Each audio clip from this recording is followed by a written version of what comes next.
అపోస్తల కార్యముల గ్రంథం 3వ అధ్యాయం ఆఖరి వచనం. అక్కడ ఏమని రాస్తుందంటే, ఎవరైనా ఒకరు గట్టిగా చదవండి ఒకసారి.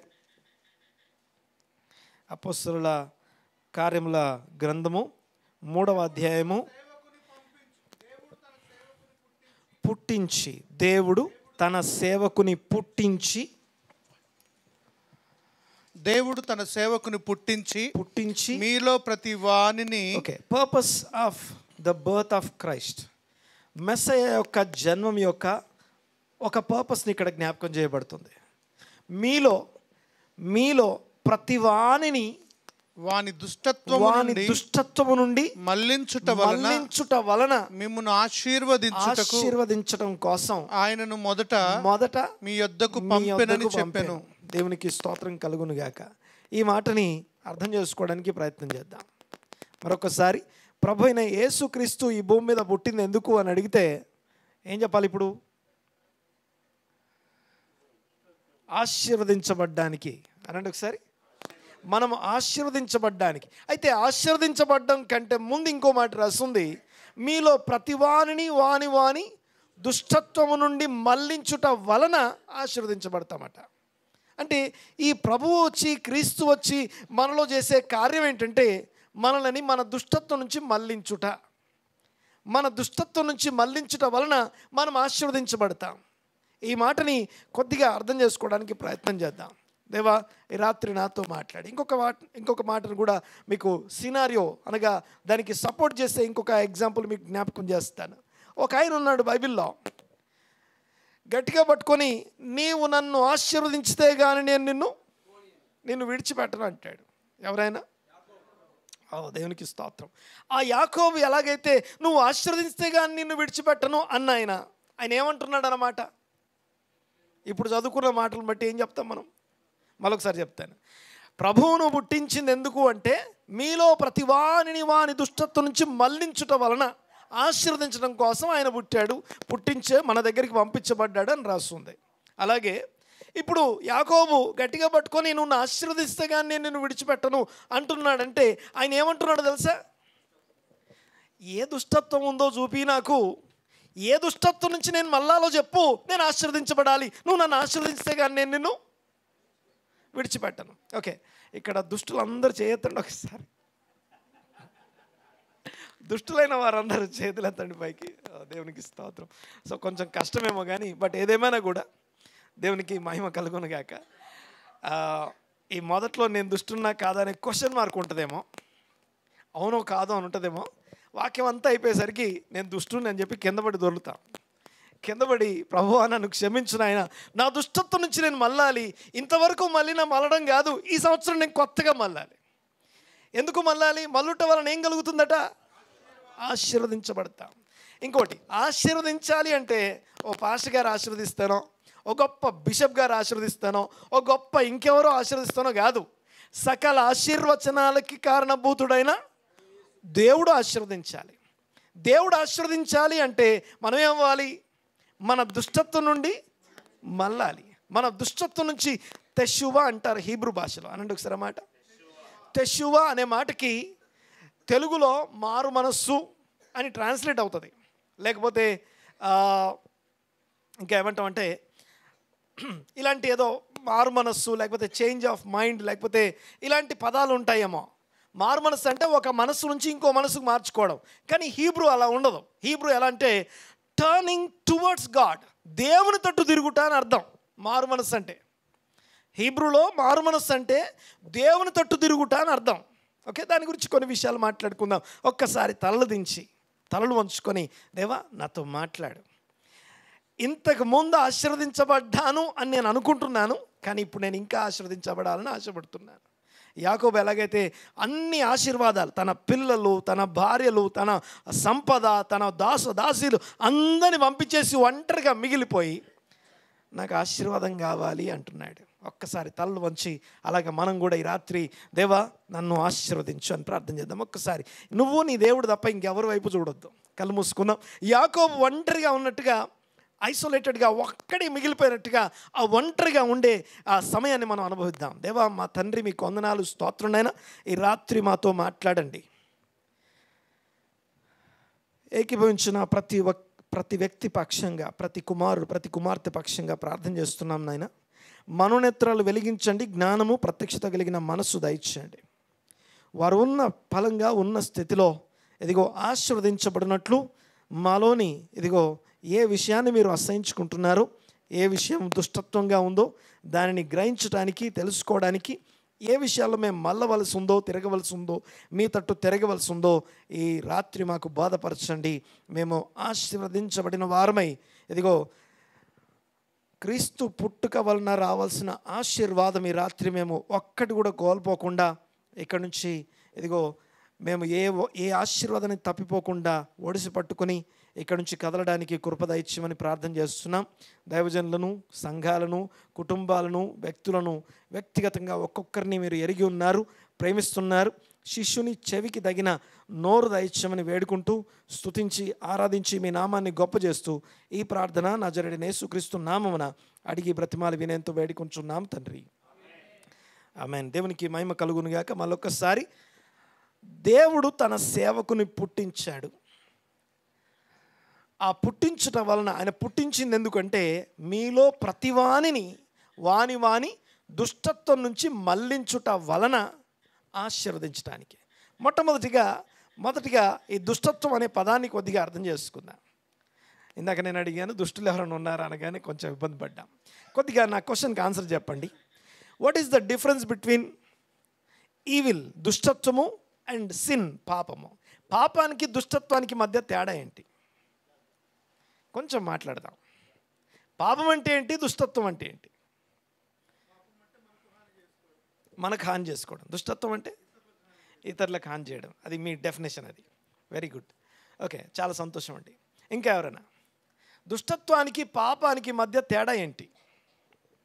దుష్టత్వము పాపానికి. ఓకే, మీకు ఇంకా కొంచెం డీటెయిల్గా ఇంకో క్వశ్చన్ అడుగుతాను, చెప్పండి ఒకసారి. సొదొమ గొమొర్రా పట్టణాలు నాశనం అయ్యడానికి కారణం దుష్టత్వమా పాపమా? పాపం. నోవాహు జలప్రలయం భూమి మీదకి రావడానికి గల కారణం దుష్టత్వమా పాపమా? పాపమా దుష్టత్వమా? Question raise. ఇప్పుడు ఆలోచిస్తున్నాం మనం, అక్కడ పాపం ఉందా దుష్టత్వం ఉందా? పాపమే ఉందా? దుష్టత్వం ఉంది. ఓకే, కొంచెం గుర్తొస్తున్నాయి. నరుల హృదయంలోని, ఆలోచనలోని, తలంపులోని ఊహ ఎల్లప్పుడూ ఈవిల్, దుష్టమైనది, చెడ్డది అని అర్థం. సో నరుల యొక్క దుష్టత్వం భూమి మీద గొప్పదైపోయిందట, విస్తరించిందట. నోవాహు జలప్రలయానికి కారణం ఏంటి? పాపం కాదు, దుష్టత్వం.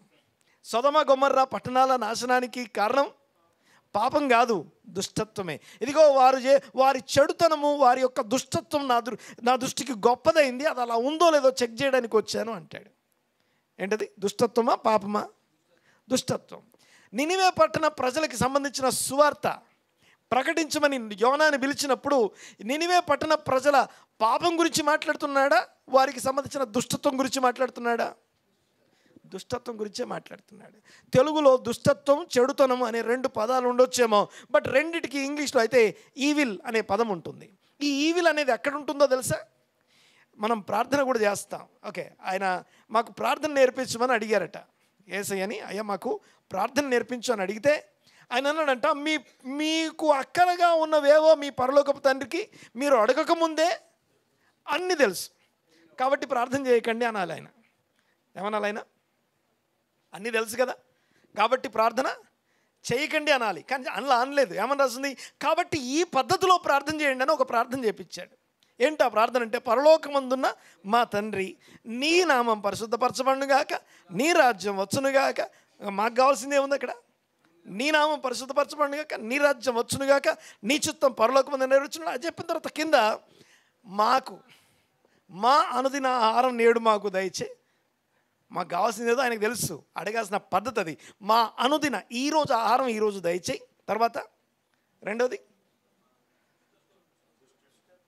అంతేనా? చెప్పాలి గట్టిగా. మేము చెప్పండి సార్. మమ్మల్ని కీడులోనికి దాకా దుష్టుడి నుండి తప్పించము. తెలుగులో దుష్టుడు అని ఒక పర్సన్ పేరు పర్సన్ రాసి ఉంది, బట్ ఇంగ్లీష్లో ఈవిల్ ఈవిల్ వన్ అని లేదు, ఈవిల్ పర్సన్ అని లేదు. ఈవిల్ నుంచి నన్ను తప్పించు అంటే నాలో ఉన్న దుష్టత్వం నుంచి నన్ను తప్పించు అని అర్థం. మొదట దుష్టత్వం ఎక్కడ ఉంటుంది అని అడిగితే ప్రతి మనిషిలో ఉంటుంది ఈ దుష్టత్వం. ఓకే, దుష్టత్వానికి పాపానికి మధ్య తేడా అర్థం కావాలి మనకి. పాపం అనగా ఒక చిన్న డెఫినేషన్ మనందరికీ బాగా తెలుసు. ఏంటిది? సింపుల్. ఆజ్ఞను అతిక్రమిస్తే అది పాపం, ఆజ్ఞను అతిక్రమిస్తే అది పాపం. బట్ దుష్టత్వం అంటే అర్థం ఏంటంటే, దుష్టత్వం అంటే ఆ పాపాన్ని అతిక్రమించడానికి సంబంధించిన ఒక సంబంధమైనటువంటి ఒక రకమైనటువంటి ప్రేరేపణ. ఈ దుష్టత్వానికి ఏ నరుడు ఏ మానవుడు అతీతుడు కాదు. ఎవరి స్థాయిలో వారికి దుష్టత్వం ఉంటుంది. దీన్నే ఈవిల్ అంటాం, ఇంగ్లీష్లో ఈవిల్ అంటాం, ఈవిల్ ఇంపల్స్ అంటాం. అదొక ఇంపల్సివ్ ఫోర్స్ అనగా ప్రతి ఒక్కరిలో పనిచేసే ఒక ప్రేరణ, ఒక ప్రేరేపణ. ఓకే, సో ప్రతి మనిషి లోపల కూడా 2 ప్రేరేపణలు నడుస్తుంటాయి. ఒక మనిషిలో 2 కిడ్నీలు ఉన్నట్టుగా ఒక మనిషిలో ఏమున్నాయండి? 2 కిడ్నీలు ఉన్నాయా? ఈ 2 కిడ్నీలు ఏం చేస్తాయి? ఓకే, బాగా వినాలి ఒకసారి మాట. దాని రక్తమే దాని ప్రాణం. అంటే నీ సోల్, ప్రాణం అంటే సోల్ అని అర్థం. వాట్ ఈజ్ యువర్ సోల్ అంటే your blood is your soul. నీ బ్లడ్ని పంప్ చేసేది ఎవరు? నీ హార్ట్, నీ గుండె పంప్ చేస్తే, ఓకే అర్థమవుతుంది కదా, నీ గుండె పంప్ చేస్తే కిడ్నీస్ ఏం చేస్తాయి? ఆ రక్తాన్ని, సోల్ని ప్యూరిఫై చేసేది ఎవరు? కిడ్నీస్. ఈ 2 కిడ్నీలు ఏం చేస్తాయంటే నువ్వు పడుకున్నప్పుడు అవి పనిచేస్తాయి. ఓకే, వీటిని మన బైబిల్లో అంతరింద్రియములు అని రాసి ఉంటుంది. ఏం రాసి ఉంటుందండి? అంతరింద్రియములు అంటే ఇంకేదో కాదు. మీరు దాన్ని హీబ్రూలో కానీ వేరే లాంగ్వేజ్లో చెక్ చేస్తే లిటరల్గా కిడ్నీస్ అని ఉంటుంది. రాత్రి నేను పడుకున్నప్పుడు నా అంతరింద్రియములు నాకేం చేస్తున్నాయట? బోధిస్తున్నాయి. యూనో, మనిషి ఎమోషన్స్ అన్నీ, లేకపోతే మనిషి యొక్క భయాలన్నీ ఎక్కడుంటాయి తెలుసా? మనిషికి భయం ఎక్కడవుతుందో తెలుసా? కొంచెం ఆలోచించండి. భయం అయితే ఏమొస్తుందండి?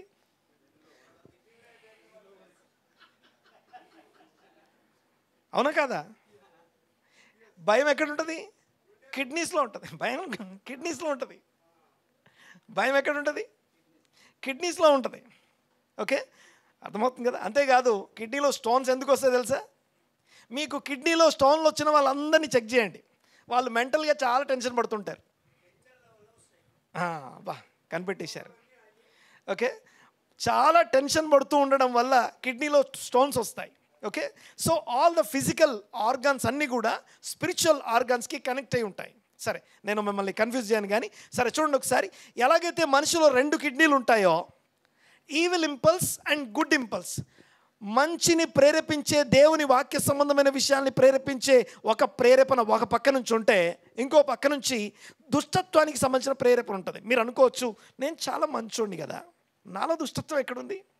Okay, I'll show you. మీకు చిన్న ఎగ్జాంపుల్ చెప్తాను, చూడండి ఒకసారి, మీకు అర్థం కావాలి. ఇది మనం అర్థం చేసుకోకపోతే, ప్రతివాని దుష్టత్వం నుంచి మళ్ళాల్సిన అవసరం ఉంది అన్న సంగతి నీకు నాకు తెలియకపోతే, ఇక మనం యేసు ప్రభునందు పొందిన రక్షణ పరిపూర్ణం అయిపోయినట్టే. ఆయన మనల్ని రక్షించుకున్న తర్వాత, ఆయన మరణించి తిరిగి లేచడం వలన మనకి రక్షణ కలిగింది. ఇప్పుడు ప్రతిరోజు ఆయన ఏం చేస్తుండే తెలుసా? మనల్ని క్లెన్స్, శుద్ధీకరిస్తున్నాడు, పరిశుద్ధపరుస్తున్నాడు. ఓకే, ఎలాగా? ప్రతిరోజు ఓకే, నిర్దోషము, నిష్కలంకము, పరిశుద్ధమైనటువంటి సంఘంగా ఉండడం కోసం మచ్చ, ముడత, డాగు, కలంకము ఇవేవి లేని వ్యక్తి వలె నిన్ను మార్చడం కోసం ఆయన ప్రతిరోజు ఎక్కడ, దేంతో? తన వాక్యమనే ఉదకముతో, వాక్యమనే వాటర్తో నిన్ను రోజు ప్యూరిఫై చేస్తున్నాడు. ఈ ప్యూరిఫికేషన్ అనేది ఎవ్రీడే మనకు జరుగుతూ ఉంది. ఇది మనల్ని ఎక్కడికి నడిపిస్తుందంటే క్రీస్తు స్వరూపంలోకి మనల్ని మారుస్తుంది. హల్లెలూయా. అంటే మనలో ఇంకా దుష్టత్వానికి సంబంధించిన ఆనవాళ్ళు ఉన్నాయా లేవా అనేది మీకు చిన్నగా ఎగ్జాంపుల్ చెప్తాను, చూడండి ఒకసారి. దుష్టత్వానికి సంబంధించిన, దీన్నే దుష్టత్వం, ఈవిల్ ఇంపల్స్, లేకపోతే ఈవిల్ ఇంపల్సివ్ ఫోర్సెస్ అంటాం. ఇవన్నీ ఎలా ఉంటాయంటే, వీటినే మన భాషలో, మన తెలుగులో చెప్పాలంటే శరీర క్రియలు అని ఒక దగ్గర రాసి ఉంటుంది. శరీర క్రియలు ఏమనగా అని ఒక లిస్ట్ రాసి ఉంటుంది. ఓకే, ఐడియా ఉండొచ్చుగా. గలతీ పత్రిక 5వ అధ్యాయం 19వ వచనంలో శరీర క్రియలు ఏమనగా అని ఉంటుంది. బాగా వినండి ఒకసారి, నేను చెప్పే విషయాన్ని కొద్దిగా అర్థం చేసుకోవడానికి ప్రయత్నం చేయండి. ఎవరు మంచోళ్ళు ఎవరు చెడ్డోళ్ళో తెలుద్దాం కొంతసేపట్లో. ఓకే, మనకి ఏమనుకుంటామంటే ప్రతి ఒక్కరి ఆలోచన బట్టి అందరం మేము మంచోళ్ళం అనుకుంటాం. కానీ దేవుని వాక్యం పక్కన పెడితే కానీ మనం ఎంత మంచోళ్ళం బయటపడుతుంది. ఓకే, నా ఉద్దేశం మీరు చెడ్డోళ్ళని చెప్పడం నా ఉద్దేశం కాదు, కానీ ఈ రాత్రి మీరు ఎంత చెడ్డోళ్ళని నిరూపించడం నా ఉద్దేశం కాదు, కానీ మన దుష్టత్వం నుంచి మళ్లించడానికి మనకు ఓ మార్గం ఉంది. ఆయన పుట్టాడు, మనము దాని నుంచి మళ్లించుట వలన దీవించబడతాం. యువర్ ఎవ్రీ ఇంటర్నల్ కరెక్షన్ అనగా నీ అంతరంగంలో ఉండే నీ సొంతంగా నీ లోపల కలిగజేసే నిన్ను నువ్వు మార్చుకునే విషయం ఎక్స్టర్నల్గా నిన్ను ఎక్స్పాండ్ అవ్వడానికి, ఆశీర్వదించబడడానికి కారణమవుతుంది. అక్కడెక్కడో ఉన్న స్విచ్ చేస్తే ఇక్కడ ఉన్న లైట్ వెలుగుద్ది. అలాగే ఇంటర్నల్ కరెక్షన్ అనగా అంతరంగంలో మనకు కలిగే ఆ యొక్క కరెక్షన్ అనేది మన బాహ్యంగా ఆశీర్వదించబడడానికి కారణమవుతుంది. దేవునికి స్తోత్రం కలుగునుగాక. హల్లెలూయా. రైట్, చూడండి ఒకసారి సింపుల్గా ఒక ఉదాహరణ చెప్తాను మీకు అర్థం కావడానికి. ఉదాహరణకి కయ్యను హేబేల్ అనే ఇద్దరు ఉన్నారు. కయ్యను హేబేలు. కయ్యను అనగానే విలన్, మనకి హేబేల్ అనగానే హీరోలాగా ఊహించుకుంటాం. ఓకే, హీరోలో ఏముండాలి? అన్నీ మంచిగా ఉండాలి. ఓకే, కయ్యనులో ఏముండాలి? అన్నీ చెడ్డే ఉండాలి. బాగా వినండి ఒకసారి. ఇద్దరిలో ఒకరు ఫేవర్ చేయబడ్డారు, ఒకరు అన్ఫేవర్ చేయబడ్డారు. ఓకే, అంటే ఇద్దరు ఒకే అర్పణ తీసుకొచ్చారు, అర్పణ పట్టుకొచ్చారు. దేవుడు ఒకరి అర్పణని అంగీకరించాడు, ఒకరి అర్పణని అంగీకరించలేదు. బాగా వినండి ఒకసారి. ఇప్పుడు అంగీకరించబడని వ్యక్తిని ముందు మాట్లాడుకుందాం. ఎవరు? కయ్యను. కయ్యనులో ఉండే ఈవిల్ ఇంపల్స్, ఈవిల్ ఏముండొచ్చు? ఇప్పుడు నా అర్పణ అంగీకరించబడలేదు అనుకోండి, నాలో ఉండే ఈవిల్ ఏముంటుంది? ఓకే, శరీర క్రియలు అనే దుష్టత్వంలో ఏవేవి నాలో కలుగుతాయి? ఓకే, ఇద్దరిని పక్కపక్కన నిలబెట్టి ఒకరిని అంగీకరించి ఒకరిని అంగీకరించకుండా రిజెక్ట్ చేస్తే వాడిలో కలిగే ఫీలింగ్స్ ఏంటి? ఎలాంటి శరీర క్రియలు బయటకు వస్తాయి? కోపం వస్తుంది, అసూయ, ద్వేషం, కలహం, క్రోధం, పగ, అక్కడి నుంచి ఇంకెక్కడికి లాస్ట్కి మర్డర్ చేసేదాకా వెళ్తుంది. వీటన్నిటిని ఏమంటాం? ఈవిల్, శరీర క్రియలు అంటాం. దుష్టత్వానికి సంబంధించిన ఇది చూస్తానికి చాలా చిన్నగా కనపడతాయి, చిన్న చిన్న విత్తనాలే పెద్ద పెద్ద చెట్లైనట్టుగా. ఓకే, అందుకని యేసు ప్రభు మాట్లాడేటప్పుడు నరహత్య చేయరాదని మీరు విన్నారు, కానీ ఎవరినో చంపడం కాదు, నీ సహోదరుని చూసి కోపపడితే నువ్వేం చేసావట? నరహత్య చేసావు. అంటే కోపం అనే ఈవిల్ ఉంది. అంటే ఇంకోటి ఇందాకేం చెప్పాను నేను, ఈ ఈవిల్కి ఎవరు అతిథులు కాదని చెప్పాను. ఈవిల్కి, ఈ దుష్టత్వానికి ఎవరు అతిథులు కాదు. ద గ్రేట్ మోషే, దైవజనుడైన మోషే, ఆయనలో ఈవిల్ ఉందా? లేదా? ఎక్కడుంది? కోపం వచ్చింది. ఇంకేమన్నా తెలుసా? ద్రోహులారా అన్నాడు. సహోదరుని చూసి కోప్పడితే నరహత్య చేసినట్టే, ద్రోహి అంటే నరహత్య చేసినట్టే. మూడోది వ్యర్థుడా అంటే నరహత్య చేసినట్టే. మళ్ళీ చెప్పండి ఒకసారి, ఏమేం చెప్పాను నేను? కోప్పడ్డా నరహత్య చేసినట్టే. రెండు, వ్యర్థుడా, ద్రోహి అన్న నరహత్య చేసినట్టే. మూడోది వ్యర్థుడా అన్న నరహత్య చేసినట్టే. మూడు డిఫరెంట్ కోర్ట్స్ అవి. ఫస్ట్దేమో కోప్పడితే లోకల్ కోర్టులో కంప్లైంట్ చేయొచ్చు నీ మీద, మర్డర్ కేసు. ఎక్కడ? ఏ కోర్టు? Local court. అదే సెకండ్ ఏంటి? ద్రోహి అంటే సుప్రీంకోర్టు. ఎక్కడ? ఎవరు మాట్లాడలేదు. ద్రోహి అంటే సుప్రీంకోర్టు, హయ్యెస్ట్ సభ ఎదుట విమర్శకి నిలబడాలి. అంటే ఇస్రాయేల్ యొక్క రాజ్యంలో సుప్రీంకోర్టులో కేసు ఫైల్ అవుతుంది. ఏమంటే ద్రోహి అంటే. లాస్ట్ది ఏమన్నాం? వ్యర్థుడా అంటే ఇక ఈ కోట్లు ఎక్కడ, ఈ భూమి మీద ఎక్కడ కోట్లు లేవట, ఎక్కడ పోవాలి? ఇక డైరెక్ట్గా ఇక నరకాగ్నికే, ఇంకా అక్కడే తీర్పు. దేవుని కోర్టులో తీర్పు ఉంటుందట. దేనికి? మర్డర్ చేయడానికి ఒక వెపనేం అక్కర్లా, కోపము అనే ఒక ఈవిల్ జాల్. ఓకే, అర్థమవుతుంది. కోప్పడడం తప్పు కాదు, కానీ కోప్పడుడి కానీ పాపం చేయకండి. అబ్బా, దాన్ని పట్టుకొని మనం కోప్పడవచ్చు.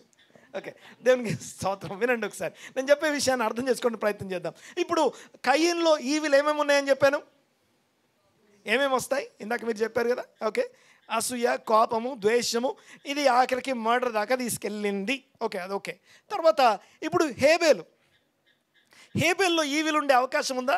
నేను అంగీకరించబడిన వాడి లోపల కలిగే ఈవిల్ ఏమేమి ఉండొచ్చా? ఇప్పుడు మనకి హేబేల్ అంటే జస్ట్ మనకి హీరో అంతే, కానీ ఒకడు అంగీకరించబడ్డప్పుడు, అందరు రిజెక్ట్ చేయబడి నేను ఒక్కడిని అంగీకరించబడితే ఎలా ఉంటుంది తెలుసా? నాలో ఏం కలగొచ్చు?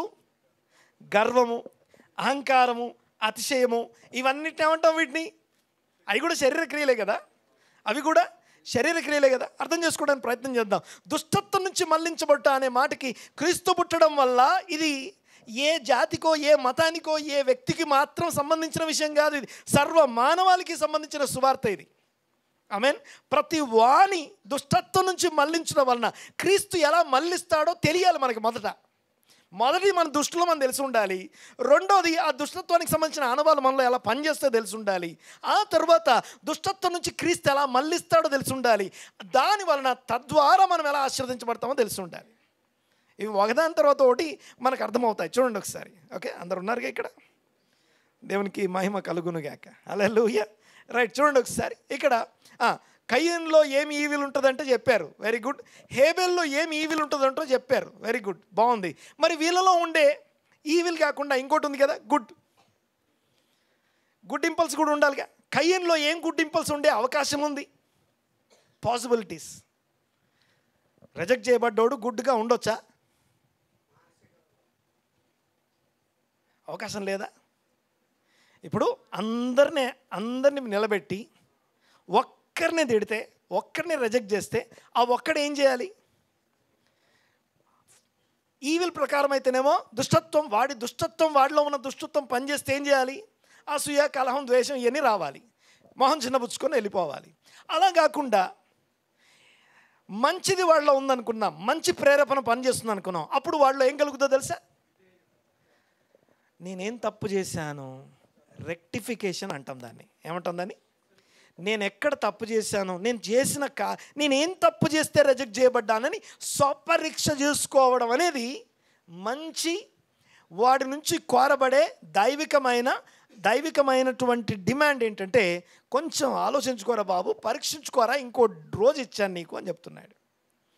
ఇంకోటి ఏంటంటే, దేవుడు కయ్యేనుకు హెల్ప్ చేశాడు రిజెక్ట్ చేయడం ద్వారా. ఏమంటాడండి? నేనేమన్నాను? దేవుడు కయ్యనుకి ఏం చేశాడు? సహాయం చేశాడు. ఎలా సహాయం చేశాడంటే, ఎలా హెల్ప్ చేశాడంటే, ఆ లోపల ఉన్న దుష్టత్వాన్ని అలాగే ఉంచుకొని మనం పైన చాక్లెట్ ఇచ్చి వదిలేస్తాం. ఓకే, పిల్లలు ఏడుస్తారు. ఓకే, ఏడుస్తే ఏం చేస్తాం? ఓ మొబైల్ ఇచ్చేస్తాం, ఇంకా సైలెంట్ అయిపోయినట్టే. కానీ వాడు ఏడవడానికి కారణం ఏంటి? ఏడవకుండా నేను ఎందుకు ఏడ్చాను, ఏడవకుండా ఉండడానికి కారణం ఏంటి? ఆ ప్రాబ్లం యొక్క రూట్ లెవెల్కి వెళ్ళి మనం ఆలోచించాం. కానీ దేవుడు అలాంటి దేవుడు కాదు. నిన్ను root level, inside out transformation అనగా రూపాంతరపరిచే దేవుడై ఉన్నాడు. ఆమెన్. నిన్ను రూపాంతరపరిచేదాకా, నేను చెప్పినది నీకు చేసేదాకా నీ చెయ్యి విడువను అని చెప్పాడు యాకోబుకి. ఆమెన్. నిన్ను ఏమాత్రం విడిచిపెట్టాడు ఆయన, ఏమాత్రం విడువడు అన్నాడు. ఎందుకు ఎడబాడు తెలుసా? ఆయన ఏం చెప్పాడో అది నెరవేరుస్తాడు. ఆయన చెప్పింది నెరవేర్చాలంటే నువ్వు ముందు ఆయనతో అలైన్ అవ్వాలి, ఆయనతో ఏకీభించాలి, ఆయన కోరుకున్న స్థాయిలో నువ్వు ఉండాలి. Up to the mark, up to the level, ఆయన కోరుకున్నటువంటి స్థాయిలోనికి మనం చేరుకోవడం అనేది దేవుని ఆశ. ఆయన రోజు కృపతో కనిపెడుతున్నాడు. ఆయన దయామయుడు, దయాళుడు అంటాం. ఆయన మంచివాడు. ఓకే, ఏంటదా దేవుడు ఏంటట? ఓకే, దేవుడు మంచివాడు. దేవుడు ఒక్కడే మంచివాడు. మనుషులందరూ దుష్టత్వం, మంచితనం రెండు కలిగి ఉంటారు. అర్థమవుతుందని మాట్లాడేది. సో వృద్ధుల గురించి ఒక మాట బైబిల్లో రాయబడి ఉంది. 92వ కీర్తనలో ఈ మాట రాయబడి ఉంది. ఏమనుందంటే, దేవుని మందిరంలో నాటబడిన వారు ఏం చేస్తారంటే, ఖర్జూరపు చెట్లు, ఖర్జూరపు మొక్క వలె వారు రోజు ఎదుగుతూ ఉంటారట. ముసలితనమందు ఇంకా చిగురు పెట్టి సారం కలిగి పచ్చగా ఉంటారట. ఎందుకు వీళ్ళు పచ్చగా ఉంటారు అంటే, ఒక పని చేయడానికి పచ్చగా ఉంటారట. ఏంటంటే, నాకు ఆశ్రయదుర్గమైన దేవుడు, నా సహాయుడైనటువంటి నాకు ఆశ్రయదుర్గమైన దేవుడు యెహోవా, ఆయనలో మంచితనం ఉంది, ఆయన మంచివాడు అని ప్రసిద్ధి చేయడానికి ఇంకా ముసలితనంలో మూవ్ వేస్తారట. అంటే వాళ్ళు, అంటే దేవుడు మాత్రమే మంచివాడు, ఆయనలో మనలాగా ఈవిల్ అండ్ గుడ్ రెండు లేవు ఆయనలో. మనిషిలో మాత్రం evil impulse and good impulse రెండు ఉన్నాయి. That is the difference. దేవునికి మనకు ఉన్నటువంటి డిఫరెన్స్ ఇది. దేవునికి స్తోత్రం కలుగును గాక. ఒకవేళ ఈరోజు అందరికంటే నువ్వు బాగా ఉన్నావు, సంతోషంగా ఉన్నావు, అయినా నీ లోపల ఈవిల్ ఇంపల్స్ ఉండే అవకాశం ఉంది. నీకు చాలా కష్టాలు, దుఃఖాలు, నష్టాలు కలిగి ఉన్నావు, అయినా నీ లోపల ఈవిల్ ఇంపల్స్ ఉండే అవకాశం ఉంది. అర్థమవుతుంది కదా. సో ఇందాక నేను అడిగాను, కయీన్లో ఉండే మంచి ఏంటంటే సెల్ఫ్ రెక్టిఫికేషన్ అనేది కయీన్ నుంచి కోరబడే డివైన్ డిమాండ్, అనగా దైవికమైనటువంటి దేవుడు ఏం ఆశించాడు కయీన్ నుంచి అంటే కొంచెమన్నా స్వపరీక్ష చేసుకోరా. అందుకే ఇప్పుడు పిల్లల్ని ఎందుకు దండిస్తాము, లేకపోతే ఎందుకని అంటే వారిని దండిస్తే కొద్దిగా ఆలోచిస్తాడేమో అని, వాడు అడిగింది వెంటనే ఇవ్వకపోవడానికి కారణం కొద్దిగా ఆలోచిస్తాడేమో అని అన్నమాట. అలాగే హేబేల్ని చూడండి ఒకసారి. మరి హేబేల్ నుంచి కోరబడే మంచి ఏంటి? మరి హేబేల్ని అంగీకరించామంటే ఇంకా గుడ్ అయిపోయిందా, హేబేల్ పని అయిపోయిందా? నో, దీన్నే రిఫ్లెక్షన్ అంటాం. కయీన్లో నుంచి కోరబడే మంచి ఏంటి? రెక్టిఫికేషన్, అనగా స్వపరీక్ష, తనంతట తనలో మార్పు కోరబడుతుంది. అయితే హేబేల్లో ఏముండాలి? అతిశయము, గర్వము. ఓకే, నేను అంగీకరించబడ్డాను. ఓకే, మీకు సింపుల్గా ఒక మాట చెప్పేసి మనం ముందుకు వెళ్ళిపోదాం. కయీన్తో దేవుడు మాట్లాడాడు.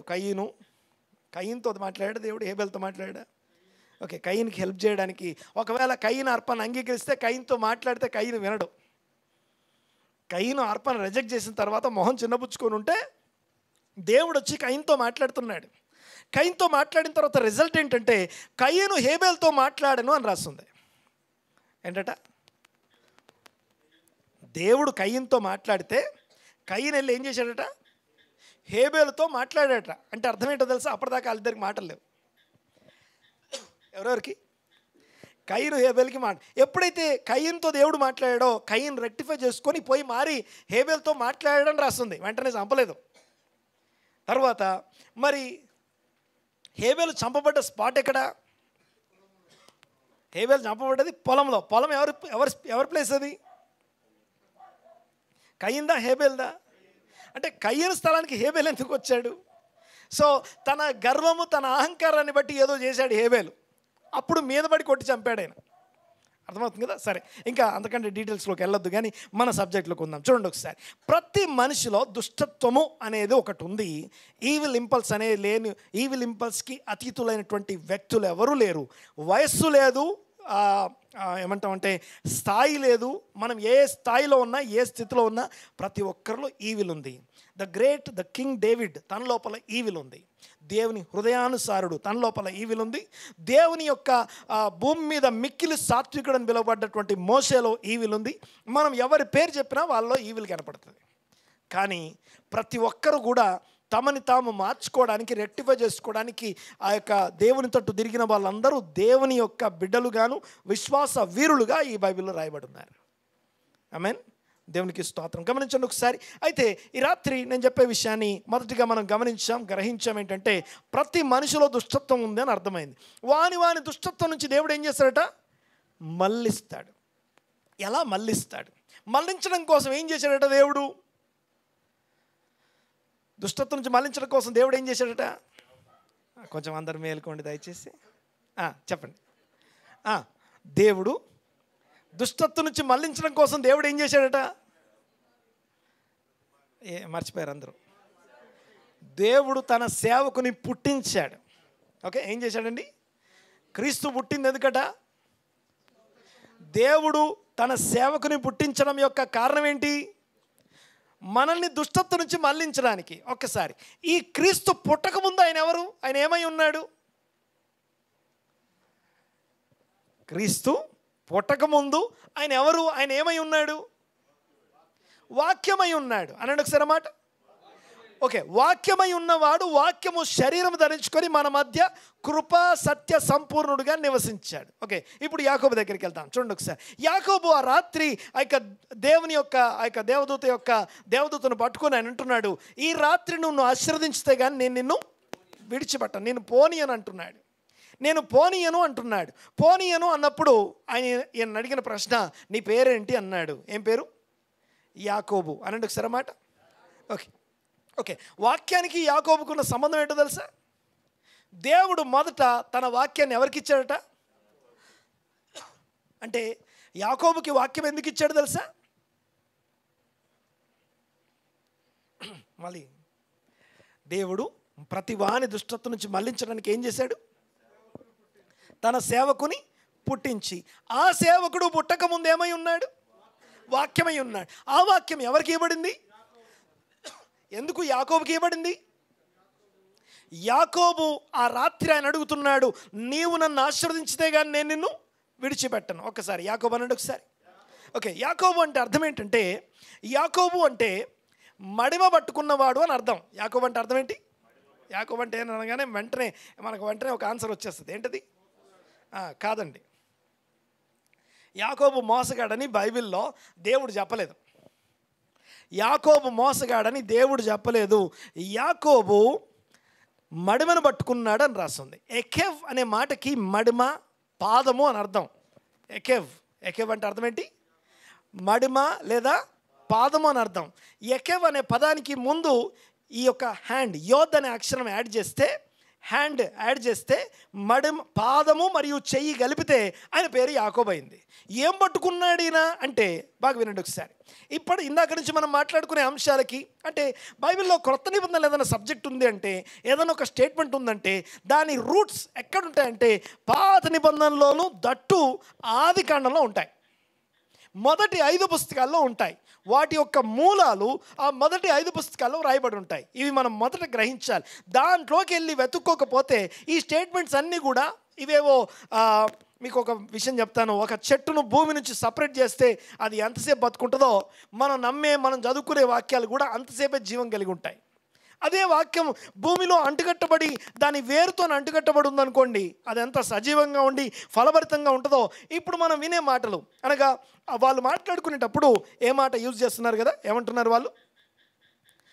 దేవుడు తన సేవకుని పుట్టించి ప్రతివాని దుష్టత్వం నుంచి మళ్లించడం వలన ఆశీర్వదించడం. ఇక్కడ చూడండి ఒకసారి. ఈ మాట వినగానే మనకి వెంటనే గుర్తు రావాల్సిన విషయం ఏంటంటే యాకోబు దగ్గరికి వెళ్ళాలి. ఎందుకంటే యాకోబు ఆశీర్వాదాన్ని కోరుకుంటున్నాడు. అలా యాకోబు ఆశీర్వాదాన్ని కోరుకునే యాకోబు దగ్గరికి దేవుడు ఏం చేశాడంటే యాకోబుకు తన వాక్యాన్ని ఇచ్చాడు. ఏమిచ్చాడండి? యాకోబుకు వాక్యాన్ని ఇచ్చాడు. వాక్యము అంటే ఏంటో మీకు కొద్దిగా జ్ఞాపకం చేస్తాను చూడండి ఒకసారి. బైబిల్లో ఆ యాకోబు కంటే ముందు అబ్రహాం ఉన్నాడు. అబ్రహాము, ఇస్సాకు, యాకోబులు అంటాం. అన్నట్టు ఒకసారి మాట. అబ్రహాము, ఇస్సాకు, యాకోబుల్ని ఈ ముగ్గురిని ఏమంటామంటే పితరులు అంటాం. ఏమంటామండి? 4 fathers. ఈ ముగ్గురు పితరులే.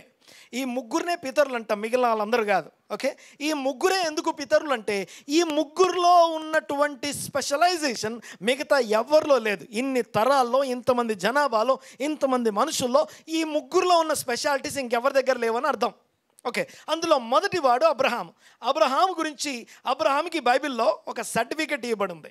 దేవుడిచ్చిన సర్టిఫికెట్, దేవుడు అబ్రహాముకి ఇచ్చిన సర్టిఫికెట్. మరొకసారి జ్ఞాపకం చేస్తాను. దేవుడు తన సేవకుని పుట్టించాడు అన్నాం. ఆ సేవకుడు పుట్టక ముందు ఏమై ఉన్నాడు?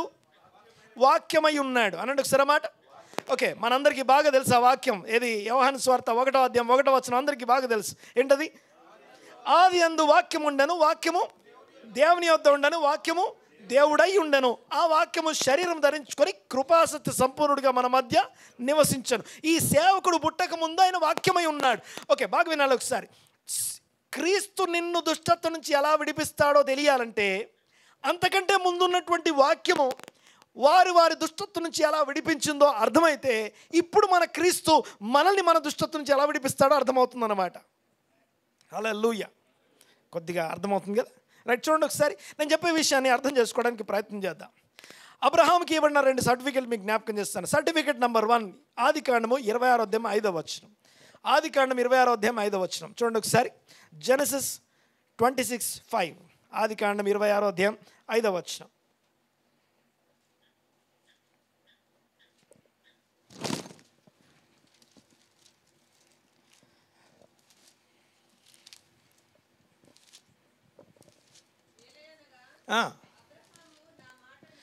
దేవుడు మాట్లాడుతున్నాడు, ఇస్సాకుతో మాట్లాడుతున్నాడు, కలలో మాట్లాడుతున్నాడు, అబ్రహాం గురించి మాట్లాడుతున్నాడు. అబ్రహాము నా మాట విన్నాడు, నేను విధించిన దానిని, నా ఆజ్ఞలను, నా కట్టడలను, నా నియమములను గైకొనను. నేను విధించిన దాన్ని అంతటినీ గైకొన్నాడట. ఇది అబ్రహాంకి ఇవ్వబడిన సర్టిఫికెట్ అంటాం. ఎవరి సర్టిఫికెట్ ఇది? ఏ బైబిల్ కాలేజ్ సర్టిఫికేట్ కాదు, దేవుడు స్వయంగా ఇచ్చిన సర్టిఫికేట్. అబ్రహాం గురించి దేవుడు కలలో ఇస్సాకుతో చెప్తున్నాడు, నీ తండ్రి అయిన అబ్రహాము నా వాక్యం అంతా అనుసరించాడు. అబ్రహాము వాక్యం అనుసరించే టైంకి ఏ రిటర్న్ వర్డ్ లేదు. రాయబడిన వాక్యం ఏదీ లేదు. వాక్యం ఏది రాయబడక ముందే ఆత్మస్వరూపంగా ఉన్న దేవుని మనసును, దేవుని ఉద్దేశాలు నెరిగి, దేవుని కట్టడలేంటో దేవుని వాక్యం అంతా గ్రహించి అర్థం చేసుకొని దాన్ని ఆయన ఏం చేశాడట, అన్నీ అనుసరించాడట. ఇది ఒకటి. రెండో సర్టిఫికేట్ ఆదికాండం 18వ అధ్యాయం 19వ వచనం. ఆదికాండం 18వ అధ్యాయం 19వ వచనం. ఈ రెండు సర్టిఫికేట్లు అబ్రహాంకి ఇవ్వబడ్డాయి. అంటే ఆ వాక్యము వారిని ఏం చేసిందో చూద్దాం ఒకసారి. వాళ్ళు ఎలా తమ దుష్టత్వం నుంచి మళ్లించబడ్డారో అర్థం కాకపోతే ఎట్లనగా చదవండి. యెహోవా అబ్రహామును గూర్చి చెప్పినది, అబ్రహామును గురించి చెప్పినది అతనికి కలుగజేయునట్లు తన తరువాత తన పిల్లలను. ఓకే, ఈ అబ్రహాము తను అనుసరించడం మాత్రమే కాదు, తన తరువాత తన పిల్లలు, తన ఇంటివారు నీతి న్యాయములు జరిగించుచు యెహోవా మార్గమును గైకొనుటకు అతడు వారికి ఆజ్ఞాపించును. నేను అతను ఎరిగి ఉన్నాను. ఆజ్ఞాపించును అని. ఇంకా అప్పటికి ఎవరు పిల్లలు లేరు. అబ్రహాంకి ఇంకా ఇస్సాకు పుట్టకముందే తన పిల్లలని, తన పిల్లల్ని ఏం చేస్తారట, అబ్రహాము ఆజ్ఞాపిస్తారట. యెహోవా మార్గంలో నడుచుకోండి అని చెప్తారట. ఓకే, ఒక్కసారి నాతో ఈ మాట అనండి ఒకసారి. తండ్రి అయిన అబ్రహామా అనండి ఒకసారి, ఇంకొంచెం గట్టిగా. ఆ మాట ఇక్కడ అనడం రాకపోతే ఇంకో దగ్గర నుంచి అనాల్సి వస్తుంది. ఓకే, ఇక్కడ మనం నేర్చుకునేది ఒక మాట. ఎందుకు తెలుసా? ఎవరు పడితే వాళ్ళు అబ్రహాం సంతానం కాదు. ఇష్మాయేలు అబ్రహాం కుమారుడు అనబడడు. ఇస్సాకు వాళ్ళ నాయనది నీ సంతానం అనబడును. అబ్రహాము ఇస్సాకును కనెను అని రాసి ఉంటుంది మనకు బైబిల్లో. యాక్చువల్గా అబ్రహాం ఇస్సాకును కనెను కాదు, కానీ హీబ్రూ భాష ప్రకారం అయితే అక్కడ ఒక పదం, స్పెషల్ పదం ఉంటుంది. ఫాదర్డ్, పెంచాడు అని అర్థం. Raised up to the level of divine demands, అనగా దైవికమైనటువంటి మార్గంలో ఇస్సాకును పెంచాడట. రైట్, చూడండి ఒకసారి. అలాగా అబ్రహాము, తర్వాత ఇస్సాకు, యాకోబు. ఈ యాకోబు అబ్రహాం దగ్గర 14 సంవత్సరాలు ట్రైన్ అయ్యాడు. ఓకే, యాకోబు అబ్రహాం దగ్గర ఎన్ని సంవత్సరాలు? 14 సంవత్సరాలు ట్రైన్ అయ్యాడు. ఓకే, అందుకనే అబ్రహాము యాకోబు అబ్రహాం ఏమని పిలుస్తాడు తెలుసా? తాత అనొద్దు, ఏమనాలి? తండ్రివైన అబ్రహాం అనాలి. ఎందుకంటే ఈ అబ్రహాం ఏం చేసేవాడంటే ఆ యొక్క గుడారాల్లో కూర్చొని దేవుని వాక్యాన్ని, ఏ కట్టడలు విధులైతే ఆయన నేర్చుకున్నాడో, ఆయన అనుసరిస్తున్నాడో, తను అందరికీ బోధిస్తూ వెళ్ళేవాడు. ఒక టెంట్, అబ్రహాం టెంట్. గుడారము అనే మాటకి అర్థం ఏంటంటే, గుడారం అంటానికి వీ హ్యావ్ 3 డిఫరెంట్ వర్డ్స్. అందులో ఒక పదం ఏంటంటే, ఆ గుడారము అని రాయబడిన ఆ పదం యొక్క మీనింగ్ ఏంటంటే టీచింగ్ టెంట్. అక్కడ బోధించబడుతుంది, యెహోవా మార్గం బోధించబడుతుంది. తను మాత్రమే కాదు, తన పిల్లలు, తన ఇంటివారు, తన దాసదాసీలందరికీ కూడా యెహోవా మార్గం బోధించబడుతుంది. ఒక్కసారి నాకు ఈ మాట చెప్పండి ఒకసారి. అబ్రహాం అనుసరించిన వాక్యం. ఓకే, అబ్రహాం ఆ వాక్యం అనుసరించే టైంకి వాక్యం ఎక్కడ రాసుందా? లేదు. కానీ అబ్రహాము కాంప్రహెన్షన్ అంటాం దాన్ని, గ్రహించాడట. వెలుగు చీకటిలో ప్రకాశిస్తున్నది కానీ చీకటి దాని కాంప్రహెండ్ అనగా గ్రహించకుందట. అనగా దేవుని యొక్క వెలుగును గ్రహించాడట. ఎవరు? అబ్రహాము. గ్రహించి తన తరువాత ఇస్సాకు, తన తర్వాత యాకోబు, వీళ్ళు ముగ్గురు చాలా స్పెషల్. దేవుని యొక్క సన్నిధిలో ఎదిగినటువంటి ఏ ప్రపంచంలో ఎవరు నడవని మార్గంలో ఈ ముగ్గురు నడిచారు. అందుకే విశ్వాసులందరికీ వీళ్ళని ఏమంటాం? పితరులు అంటాం, తండ్రులు అంటాం. దేవునికి మహిమ కలుగును గాక. చూడండి ఒకసారి. ఇప్పుడు ఈ యాకోబు అబ్రహాం దగ్గర ఎదిగాడు కదా, అలాంటి యాకోబు, ఓకే, ఆయన పేరేం పేరని చెప్పాను? మడుమని పాదాన్ని పట్టుకున్నవాడు. ఓకే, యాకోబు మోసగాడు అని లేదు బైబిల్లో. యాకోబు మోసగాడు అన్నది ఏశావు. యాకోబును మోసగాడు అన్నది ఎవరు? ఏశావు, దేవుడు కాదు. ఓకే, చాలా తేడా ఉంది, బాగా వినాలి ఒకసారి. యాకోబు సాధువు అని రాస్తుంది బైబిల్లో. ఏమన్నదండి? గట్టిగా అన్నమాట. సాధువు అనే మాటకి మనకు తెలిసిన సాధువు కాదు, కానీ బైబిల్లో సాధువు అనే మాటకి అర్థం ఏంటంటే లోపల ఏముంటుందో బయట అదే ఉండేదాన్ని సాధువు అంటాం. ఓకే, దానికి కాంట్రాస్ట్ వర్డ్, కాంట్రాస్ట్లో ఏశావు గురించి రాస్తుంది. ఏశావు గురించి ఏమని రాస్తుందండి? ఏశావు కన్నింగ్ హంటర్, లేకపోతే నేర్పరి అయిన వేటగాడు అని రాస్తుంది. వేటాడేటప్పుడు ఎట్లా వేటాడతాం చెప్పండి? వేటాడేటప్పుడు ఎట్లా వేటాడతాం? నేర్పరి అయిన వేటగాడు ఎట్లా వేటాడతారు చెప్పండి ఒకసారి? ట్రాప్. ఓకే, మనము వేటాడాలి అంటే అవతల నేను లేను అన్నట్టుగా మోసం చేయాలా వద్దా? ఓకే, మోసం చేయాలి. పక్షుల్ని పట్టుకోవాలంటే కొంచెం ఎర అనేది ఒకటి వేయాలా, మోసం చేయాలా వద్దా, ఆకర్షించే విధంగా ఏదైనా వేయాలా వద్దా. వీడు చేసే పనులన్నీ అలాగుంటాయి. ఏషావు ఏంటంటే, ఏషావు అంటే the embodiment of all spiritual impurities. ఈ లోక సంబంధమైనటువంటి ఇంప్యూరిటీస్ అన్నిటి యొక్క ఎంబాడిమెంట్ అనగా వాటన్నిటి యొక్క నిజస్వరూపం ఏషావు అనమాట. దానికి కాంట్రాస్ట్లో యాకోబు గురించి మాట్లాడుతూ యాకోబు సాధువు అని రాస్తుంది. యాకోబు మీ బైబిల్లో ఉందండి, నేను వేరే బైబిల్ నుంచి మాట్లాడలేదు, మీ బైబిల్లోనే. ఓకే, మీరు తల దగ్గర పెట్టుకొని పడుకునే ఆ బైబిల్లోనే ఆదికాండము 25వ అధ్యాయం 27వ వచనంలో ఆ మాట రాస్తుంది. చదవండి ఒకసారి మాట. ఆదికాండం 25వ అధ్యాయం 27వ వచనంలో రాసిన మాట ఏంటంటే యాకోబు సాధువు అని రాస్తుంది. చదవండి ఒకసారి. యాకోబు మోసగాడని మనం అన్నాం. గుడారాల్లో నివసిస్తూ యాకోబు ఏమై ఉన్నాడట? చిన్నవాడు ఎదిగినప్పుడు ఏశావు వేటాడుట యందు నేర్పరి అయి అరణ్యవాసి. తెలుగులో మనకి నేర్పరి అని రాస్తుంది. ఓకే, నేర్పరి కాదు, కన్నింగ్ హంటర్ అని అర్థం. ఓకే, ఏశావు ఒక కన్నింగ్ హంటర్, బట్ యాకోబు మాత్రం సాధువై గుడారములలో ఉన్నాడట. అంటే ఎంత ప్లెయిన్ పర్సన్ చూడండి ఒకసారి. యాకోబు సాధువై ఉన్నాడు అంటే ప్రతిరోజు ఏ వాక్యం అయితే అబ్రహాం అనుసరిస్తున్నాడో ఆ వాక్యం. ఓకే, ఈ వాక్యం ఏ వాక్యం అండి? దుష్టత్వం నుండి మళ్ళించే వాక్యం. ఓకే, దుష్టత్వం నుంచి మళ్ళించే యేసు వాక్యమై ఉన్నప్పుడు జరిగిన విషయాలు. వాక్యం అంటే ఇంకేదో కాదు, ఈ అబ్రహాం అనుసరించిన వాక్యం. ఒక్కసారి ఇది కూడా చెప్పండి ఒకసారి. సింపుల్గా ఇంకో మాట మాట్లాడుకుందాం, చెప్పండి ఒకసారి. వాక్యం అంతటి సారాంశం ఏంటి? దేవుని వాక్యం అంతటి సారాంశం ఏంటి? ఒక్క మాటలో చెప్పండి. దేవుడైన ప్రభువును ప్రేమించవలెను, అటువలే నీ పొరుగువాని ప్రేమించు. అది ప్రధానమైన ఆజ్ఞ. దేవుని వాక్యం అంతటి సారాంశం ఏంటి అంటే ఏం చెప్తాం? నిన్ను వలే నీ పొరుగు అని ప్రేమించు అనండి ఒకసారి మాట. ఓకే, ధర్మశాస్త్రం అంతా చెప్పేదంతా ఒక్క మాట ఏంటట? నిన్ను వలే నీ పొరుగు అని ప్రేమించు. బాగా వినాలి ఒకసారి మాట. అంటే యాకోబు, అబ్రహాము, ఇస్సాకు, యాకోబులు వాక్యం అనుసరించారు అంటే ఏ వాక్యాన్ని అనుసరించారు వాళ్ళు? నిన్ను వలే నీ పొరుగు అని ప్రేమించుము అని సారాంశం యొక్క ఆ వాక్యాన్ని వారు అనుసరించి దాన్ని పాటించారు. ఆ తర్వాత మోషే ధర్మశాస్త్రం ఇవ్వబడింది, రిటర్న్ వర్డ్ రాయబడింది. ఆ ధర్మశాస్త్ర సారాంశం ఏంటి? మళ్ళీ నిన్ను వలే నీ పొరుగు అని ప్రేమించుము. సింపుల్గా ఇంకో వచనం చూపిస్తుంది చూడండి ఒకసారి. ఇది చదవండి ఒకసారి. మత్తయి సువార్త 7వ అధ్యాయం. వాక్యము దుష్టత్వం నుంచి మళ్ళిస్తుంది అనే విషయం అర్థమైతే క్రీస్తు మనని దుష్టత్వం నుంచి ఎలా మళ్ళిస్తాడో మనకు అర్థమవుతుంది. చదవండి ఒకసారి. మత్తయి సువార్త 7వ అధ్యాయం 7వ వచనం. అడుగుడి, మీకు బాగా తెలుసు కదా ఈ మాటలని. అడుగుడి ఇవ్వబడును, వెదకుడి మీకు దొరుకును, తట్టుడి మీకు తీయబడును. అడుగు ప్రతివానికి ఇవ్వబడును, వెదకు ప్రతివానికి దొరుకును, తట్టు ప్రతివానికి తీయబడును. మీలో మీరు చెడ్డవారై ఉండి, ఆ ఈవిల్ ఇంపల్స్ మీలో కలిగి ఉన్నారు కదా, ఇందాక అనుకున్నాం కదా దుష్టత్వం అని.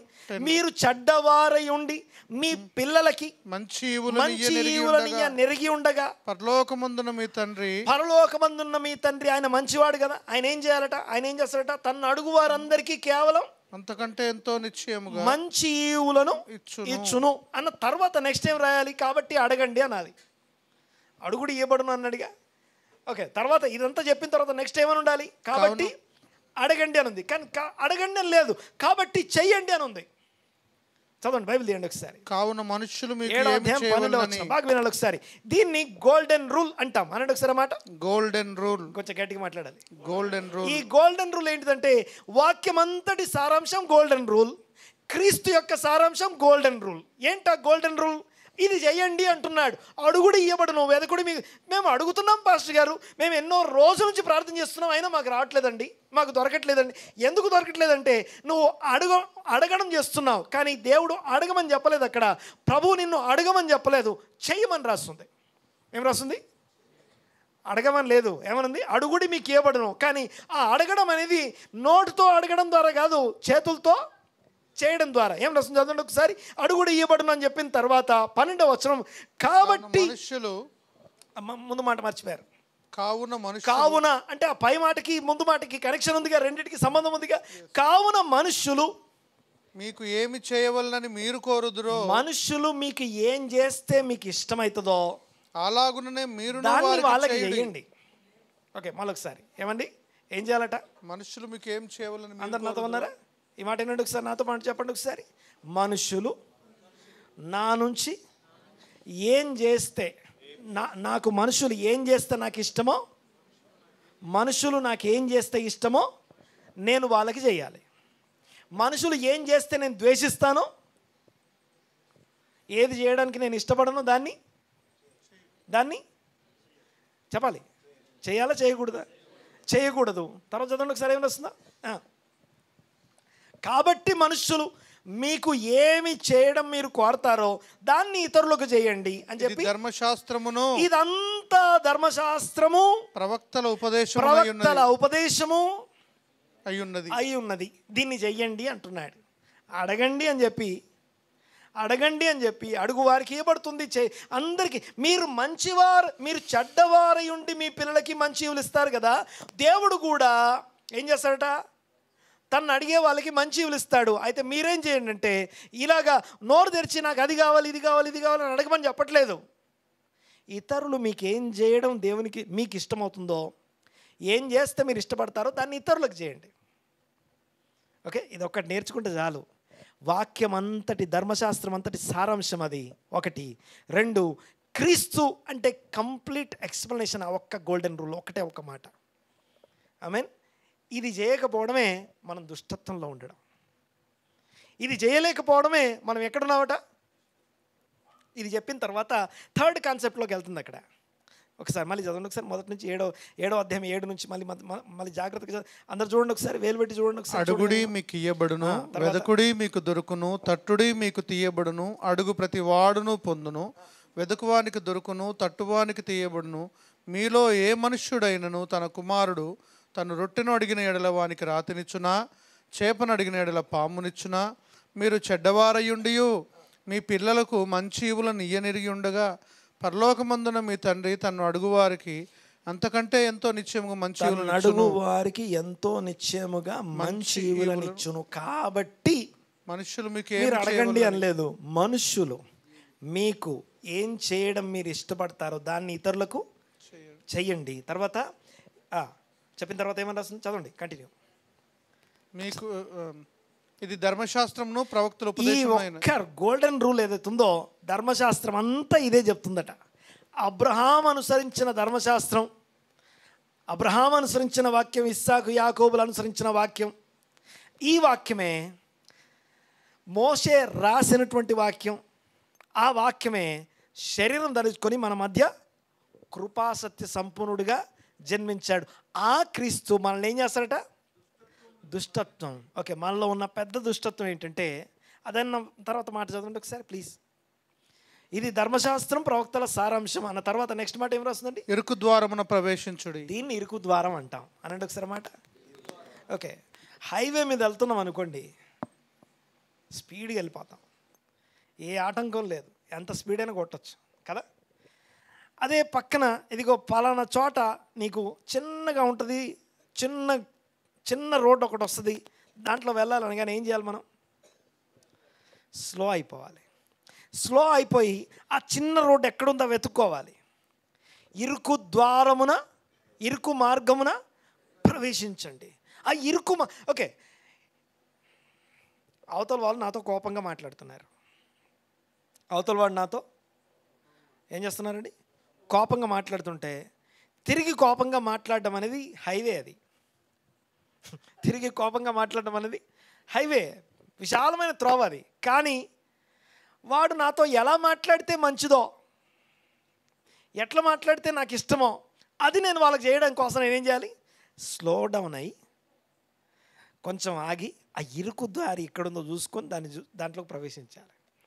అయితే దీంట్లో చాలామంది వెళ్ళడం చాలా కష్టమట. కొద్దిమంది వెళ్తారు. అది ఇరుకు ద్వారం అంటే ఇవన్నీ కూడా ఒకదానికొకటి ఇంటర్లింక్ అయి ఉన్నాయి. ఏదో అన్ని వేరు కాన్సెప్ట్స్ కాదు, ఇవన్నీ ఒకే ఆర్డర్లో చెప్పబడుతున్నాయి. కొండ మీద ప్రసంగం అంటాం దీన్నే.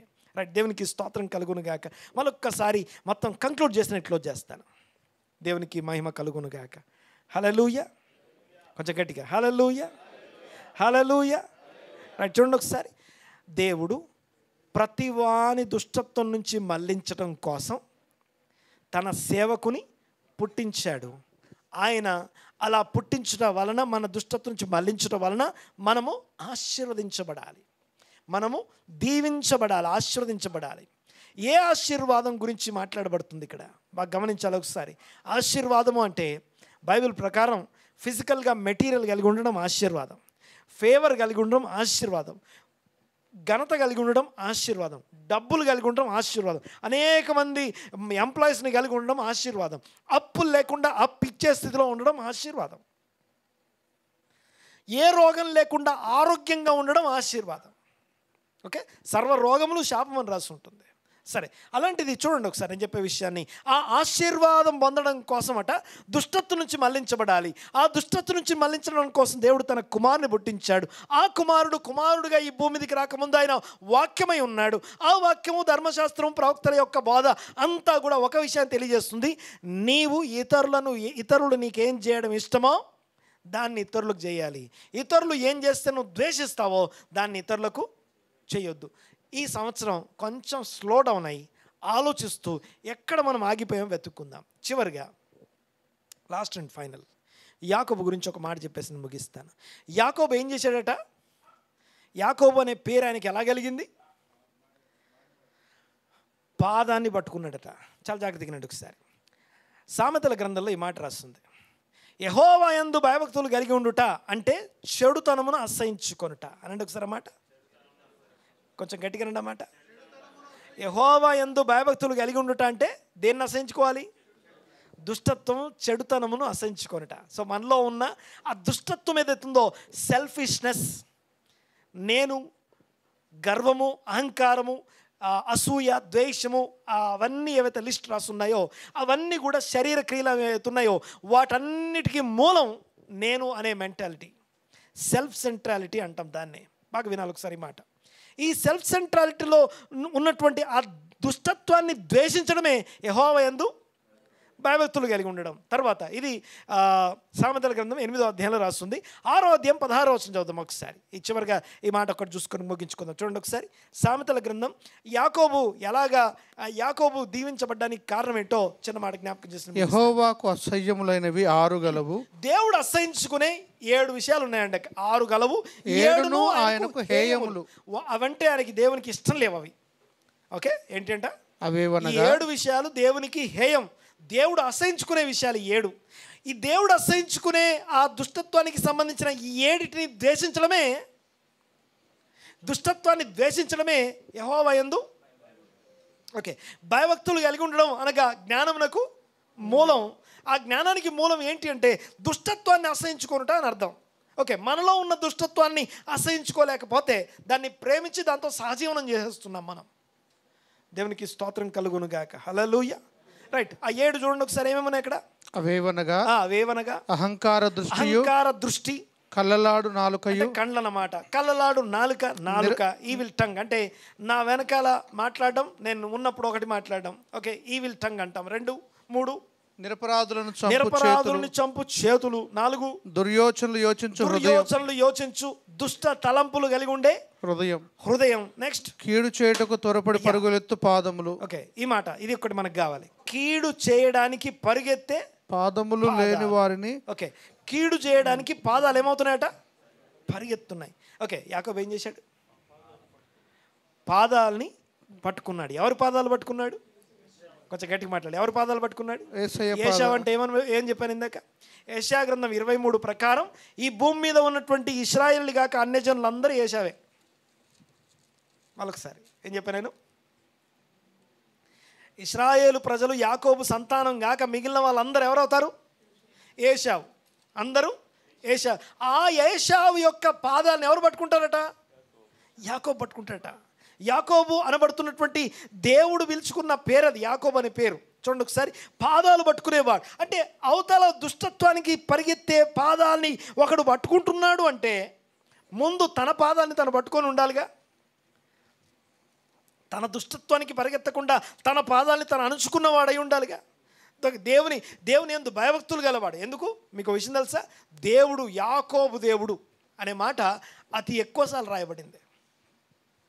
అబ్రహాము దేవుడు అని రాసిన దానికన్నా, ఇస్సాకు దేవుడు అని రాసిన దానికన్నా యాకోబు దేవుడు లేదా ఇశ్రాయేలు దేవుడు అనే దేవుని ఆ పేరు చాలాసార్లు రాయబడి. ఎందుకు యాకోబు పేరు అంత గొప్పది అంటే, యాకోబు నిన్ను సృష్టించిన వాడని నేను, యెషయా గ్రంథం 43వ అధ్యాయం 1వ వచనంలో, యాకోబు నిన్ను సృష్టించిన వాడని నేను, తర్వాత ఇశ్రాయేలు నిన్ను నిర్మించిన వాడను. ఇశ్రాయేల్ అన్నాడు ఒకసారి.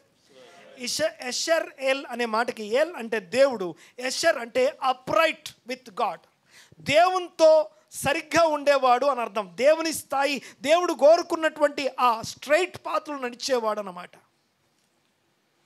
యాకోబు ఇశ్రాయేలు అనబడటం యొక్క ఉద్దేశం ఏంటి? ఒకటి, ముందు యాకోబు తన దుష్టత్వాన్ని తను అణుచుకున్నవాడు ఒకటి. అంతేకాదు, మీకు విషయం తెలుసా, 14 సంవత్సరాలు అబ్రహాం దగ్గర ట్రైనింగ్ అయినటువంటి యాకోబు 14 సంవత్సరాలు లాబాను అనే ఒక వరల్డ్లోకి వెళ్ళా మోస్ట్ ఫేమస్ దుష్టుడు లాబాను. ఓకే, ఆ కాలంలో ఫేమస్ దుష్టుడు ఎవరు? లాబాను. అలాంటి లాబాను దగ్గర ఏ కీడు అంటకుండా, దుష్టత్వం తనకు అంటకుండా బ్రతికాడు ఈ యాకోబు. ఆమేన్.